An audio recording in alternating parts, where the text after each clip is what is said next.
Hello everyone. Today's book review is going to be the book that's in the thumbnail. That is the thumbnail, the picture. I'm looking at my husband as a photo of this, being like this.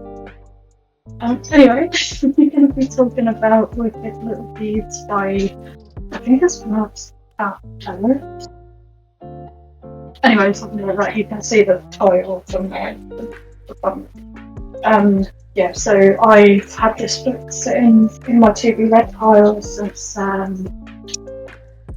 me have a look. I have to go into the front book. 2021. And I have the first edition as well. Sorry, I'm like really trusty. I'm not going to do that. So this book is a YA kind of thriller, I would say. 384 pages. I think this took me like 1 to 2 weeks to read it, which isn't great. I did rate it 4 stars just because for each genre and interesting piece that I found, that's why I didn't get 5. The only issue I have with this book is that it's very slow paced to get to the point, but there were times where it did get me wondering about if the hauntings were a real thing, and I'll explain all that and kind of stuff like that. So I'll read the fact as always. The rumours don't add up, but the bodies are starting to. That's on the front cover. Ava Thorne has always thought of the legends of Goblin Town Virgin Falls as just that, legend. But ever since the horrific accident she witnessed a year ago, she can't stop having nightmares. And the town's creepy stories are starting to feel more like facts than fiction. Then her school nemesis is rooted in Madoc, the primary suspect. Why do all of Jordan Fall's tragedies seem to lead back to her family? And who is the nightmarish figure in the history? Whatever secret Jordan Falls is hiding, there's a killer on the loose, and they are coming for the prawns. So on the back of their covers, because in this book it's called the Watch Out in her pole, like that close. So there is a little like diagram of the necklace, which is nice to have. A reference to as what she looks like. Sorry.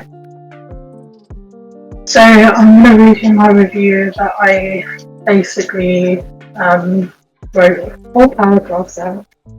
So Ava was in a car accident with her parents passing in the crash caused by the Miller family, so Ava's the born family, along with Uncle Ty and I think it's pronounced Carolyn? I think it's Carolyn. And then you have the Miller family, which is Dominic, his sister Diana, and then his parents and partners. Yeah, but basically Ava loses her parents in a car crash that was caused by Dominic's dad, after Ava's father had a seizure, and then Ava's mum lost control. And because of this, after Ava's parents die, Uncle Ty had to, I think it's 2. We'll just call him Uncle T.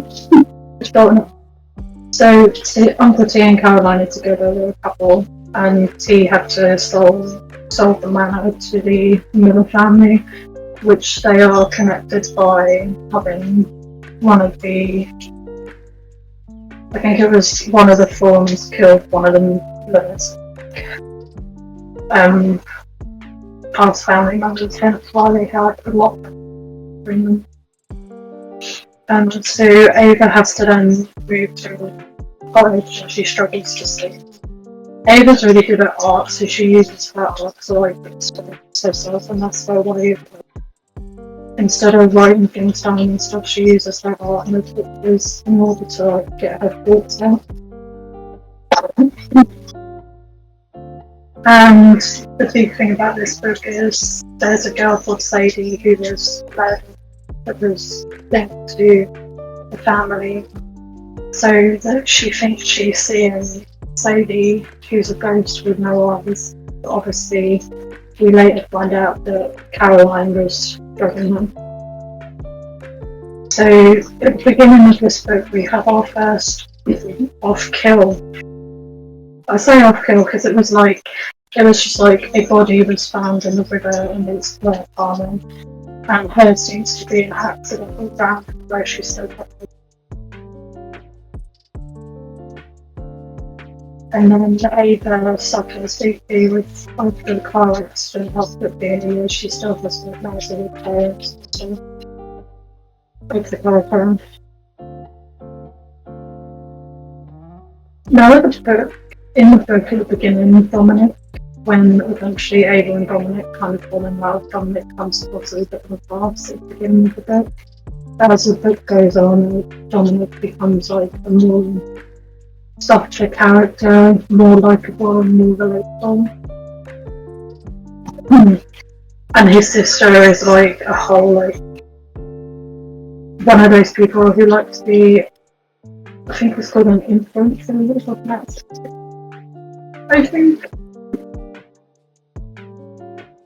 But anyway, Freya is our second person to be killed, and she is literally found in the banner by Ava with her eyes missing, and Dominic tries to do CPR on her, pretty too late.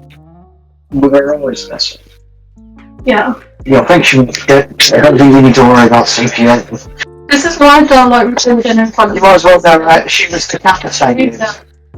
No, but the whole eye thing was to do with Sadie. So it was basically the moral of the story is that they thought it was Sadie who was killing these people, but it wasn't actually. It was actually like her uncle and his partner that killed Freya. And then once Freya was dead, literally took an ice pick and smashed it into her eyes. Jesus. Which links to Sadie, because then I'm having to tell my husband this pit story as well. Which then links to Sadie. This is actually a lot easier when you get involved.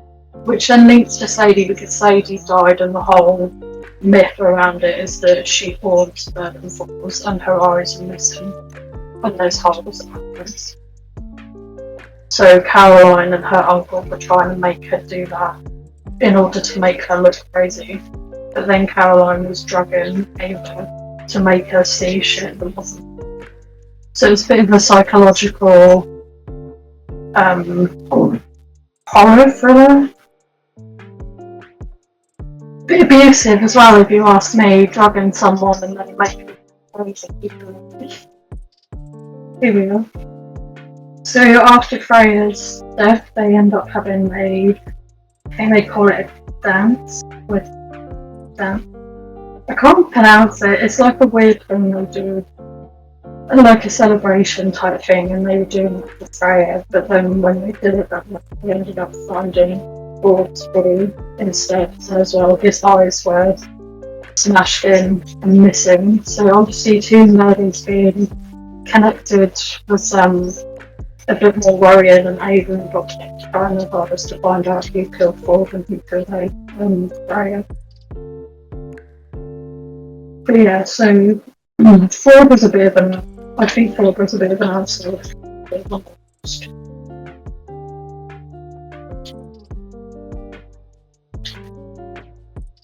So yeah, obviously as I mentioned, the necklace is mentioned because Ford kind of stole it from Ava's house, but he reckoned he was trying to protect it from her uncle, who was probably most likely against love, because the motive behind this story is her uncle didn't get enough money and wanted more money, because obviously Ava's family was quite rich, money out, and quite wealthy, and that was the motive behind it. I will put a trigger warning in before I carry on. There is I don't know how to put this right, but there is underage nudity messages mentioned in this. And obviously Ava's uncle had an underage girl's photos for that, so that is a bit What's the word? He's got CP. What's that? Yeah, he's a mood. Yeah, he reckon he's innocent from like trying to talk to Ava, and he won't get to anything for that. As soon as you have a photo of a minor, that's it. Like he does so more to me, so he got what he thought was done. And then obviously during all of this, Ava and Dominic worked on Rick, and then Dominic has found like things on Ava and destroyed Sadie and stuff. And they also find out that Sadie and John are her own sisters and related to the family, and that's it. Devastated Ava because Ava thought that Sadie was related to her. Hence why there's going to some news with Sadie was killed by the Fawns. Oh, here you go. It's D-A-N-O-C. D-A-N-O-C. D-A-N-O-C. That's just not. I think it's a name. That's what they call their little, like, goodbye parties and celebrations that they had in the expense that they found for everybody.